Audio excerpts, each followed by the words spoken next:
Hello friends and welcome to civil services dream. दोस्तों, ये है यूपी पीसीएस 2019 मुख्य परीक्षा का मेंस का पेपर। जो मेंस के पेपर जो हो रहे हैं उसमें सामान्य हिंदी का पेपर है। ठीक है, तो इससे पहले जो एसे का निबंध का पेपर था वो हमने पहले ही अपलोड कर दिया है और उसकी पीडीएफ भी आपको टेलीग्राम पर अपने चैनल पर दे दी है। ठीक है, और ये पीडीएफ भी हम वहाँ पर अपलोड कर दे रहे हैं, उसको भी आप डाउनलोड कर सकते हो। अगर आप पहले से जुड़े हो टेलीग्राम चैनल पर हमसे तो आपने निबंध का पेपर डाउनलोड कर लिया होगा। ओके, तो चलिए देखते हैं कि यूपी पीसीएस मुख्य परीक्षा 2019 में निबंध वो जो सामान्य हिंदी का पेपर है उसमें कैसे क्वेश्चन पूछे गए हैं। तो निबंध का पेपर 150 नंबर का पूछा जाता है और सामान्य हिंदी का पेपर जो है ये वाला ये भी 150 नंबर का ही होता है और ये भी 3 घंटे का पेपर होता है।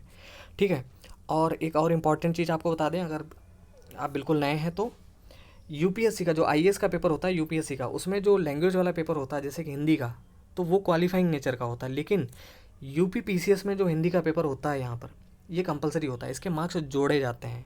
ठीक है, 150 नंबर का होता है, बहुत ध्यान से देखिए आप इसको। ठीक है जी, तो इस पेपर में सारे ही क्वेश्चन कंपलसरी करने हैं। ठीक है, सारे ही प्रश्न करने अनिवार्य हैं और यहाँ पे लिखा है प्रत्येक प्रश्न के अंत में अंकित हैं पत्र, प्रार्थना पत्र या किसी अन्य प्रश्न के उत्तर के साथ अपना अथवा अन्य किसी का नाम, पता एवं अनुक्रमांक ना लिखें। ठीक है, यहाँ पर चूंकि एक पत्र लेटर लिखने के लिए एक क्वेश्चन पूछा जाता है, तो वहाँ पर क्या करते हैं ना कि लेटर लिखने के बाद नीचे आप अपना नाम वगैरह जो लिखते हैं तो वो नहीं लिखना है। ठीक है, नाम या रोल नंबर ऐसा कुछ नहीं लिखना है। अगर वहाँ पे ज़रूरत है तो आप काका काका लिख सकते हो। ठीक है, अभी हम बताएंगे आपको किस क्वेश्चन में। ठीक है, तो पहला जो क्वेश्चन पूछा जाता है, देखिए इसमें 2 गद्यांश पूछे जाते हैं 30-30 नंबर के। ठीक है, तो पहला गद्यांश है, ये 30 नंबर का पूछा गया है यहाँ पे। इसके 150 नंबर का तो पूरा क्वेश्चन पेपर है। तो ये जो गद्यांश है इसको ध्यानपूर्वक पढ़िए और नीचे लिखे प्रश्नों के उत्तर दीजिए।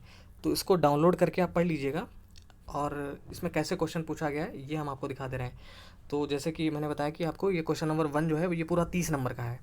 तो उसमें 5 नंबर का जो है वो प्रस्तुत गद्यांश का भावार्थ अपने शब्दों में आपको लिखना है। तो 5 नंबर का लिखना है, 5 नंबर का है ये। उसके बाद जो इसी का खंड खा है, जीवन किस स्थिति में रहने योग्य बनता है, गद्यांश के आधार पर स्पष्ट कीजिए। तो जब इसको आप पढ़ोगे तो उसके आधार पर इसका आंसर आपको लिखना है कि जीवन किस स्थिति में रहने योग्य बनता है, ये गद्यांश के आधार पर स्पष्ट करना है। तो ये 5 नंबर का ये भी है। उसके बाद उपर्युक्त गद्यांश की रेखांकित पंक्तियों की व्याख्या करनी है जो कि 20 नंबर का है। तो कौन सी रेखांकित पंक्तियाँ, जो अंडरलाइन यहाँ पे जो की गई हैं, ये क्वेश्चन पेपर में ऑलरेडी दी गई हैं। ठीक है, ये जो लाइन बनी हुई हैं इनकी व्याख्या करनी है आपको अपने शब्दों में, जो कि 20 नंबर का है। तो ये पूरा जो क्वेश्चन पहला जो है वो 30 नंबर का है। ठीक है, क्वेश्चन पेपर डाउनलोड करके आप अच्छे तरीके से पढ़ के समझ सकते हैं, देख सकते हैं। अगला क्वेश्चन जो पूछा गया है वो है निम्नलिखित गद्यांश को पढ़कर निर्देशानुसार उत्तर लिखिए। तो दूसरा जो क्वेश्चन है ये भी गद्यांश से ही है।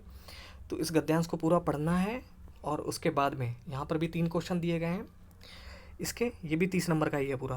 तो 5 नंबर का आपको एक तो उचित शीर्षक, इसका जो टाइटल है इस गद्यांश का वो पढ़ के आपको बताना है। ठीक है, उसके बाद है साहित्य की और राजनीति की भाषा में प्रमुख अंतर क्या है स्पष्ट करना है। तो 5 नंबर का ये पूछा गया है। ठीक है, तो इसको आप पढ़ सकते हो, उसके बाद आंसर दे सकते हो। फिर है उपर्युक्त गद्यांश का संक्षेपण कीजिए। संक्षेपण जो कि 20 नंबर का पूछा गया। तो संक्षेपण का मतलब हुआ कि इतना बड़ा सा जो यहाँ पे पैसे जो गद्यांश लिखा हुआ है तो इसको आपको अपने शब्दों में, कम शब्दों में लिखना है आपको। ठीक है, संक्षेप में लिखना है इसको। तो 30-30 60 नंबर के तो ये 2 क्वेश्चन हो गए। उसके बाद है क्वेश्चन नंबर तीसरा जो कि परिपत्र किसे कहते हैं पूछा गया है यहाँ पे। परिपत्र किसे कहते हैं? स्वास्थ्य विभाग उत्तर प्रदेश के प्रमुख सचिव की ओर से प्रदेश के पूर्वी जिलों के बच्चों को मस्तिष्क ज्वर से बचाने के लिए उचित व्यवस्था है तो परिपत्र तैयार कीजिए। ठीक है, तो सामान्य हिंदी की जो आप मेंस के लिए जो भी बुक आप पढ़ रहे होंगे या लेंगे उसमें ये सब दिया रहता है वहाँ पर, तो ये बड़े आराम से कर सकते हैं। तो 10 नंबर का ये पूछा गया यहाँ पे।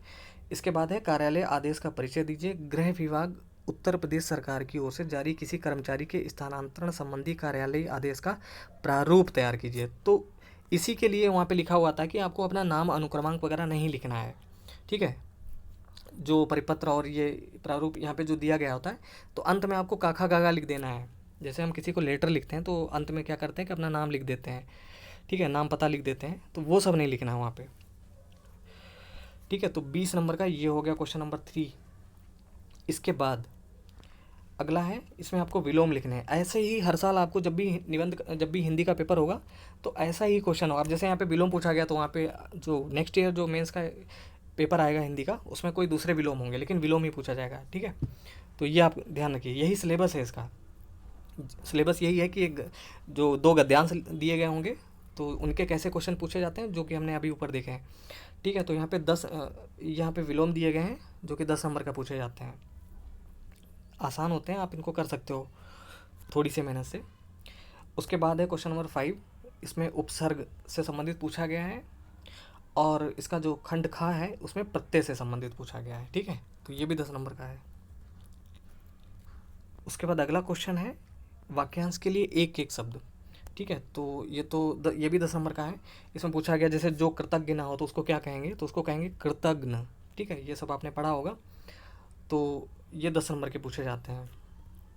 उसके बाद है कि निम्नलिखित वाक्यों को शुद्ध कीजिए। ये सब अशुद्ध यहाँ पे वाक्य दिए गए हैं, ये 5 नंबर का पूछा जाता है। तो जैसे कि यहाँ पे लिखा हो राम घर जाती है, तो राम घर जाती है इसको कैसे शुद्ध लिख सकते हैं, राम घर जाता है, ठीक है। मैंने जाना है, तो मैंने जाना है इसको क्या लिखेंगे, मुझे जाना है। तो बहुत आसान होते हैं, लिख सकते हो आप, लेकिन तैयार करके ही आप जाएंगे तभी इसको आप लिख सकते हैं अच्छी तरीके से। उसके बाद है निम्नलिखित शब्दों की वर्तनी का संशोधन कीजिए। वर्तनी यानी स्पेलिंग, यहाँ पे गलत लिखा हुआ है उसको शुद्ध करके लिखना है, ये भी 5 नंबर का पूछा जाता है। तो जैसे निष्पापी है तो निष्पाप हो जाएगा, पूर्ति है तो पूर्ति होता है, पूर्ति, ठीक है। मुनि यहाँ पे लिखा हुआ है तो मुनि नहीं मुनि होता है। लिपि लिखा हुआ है यहाँ पे, लिपि नहीं होगा लिपि होगा, ठीक है। कैसे लिखेंगे, लिपि। ऐसे ही नीति लिखा हुआ है तो नीति नहीं नीति होता है। तो बहुत आसान पूछे गए हैं यहाँ पे, ठीक है। 5 नंबर का ये पूछा गया। उसके बाद है कि 30 नंबर के मुहावरे पूछे गए हैं।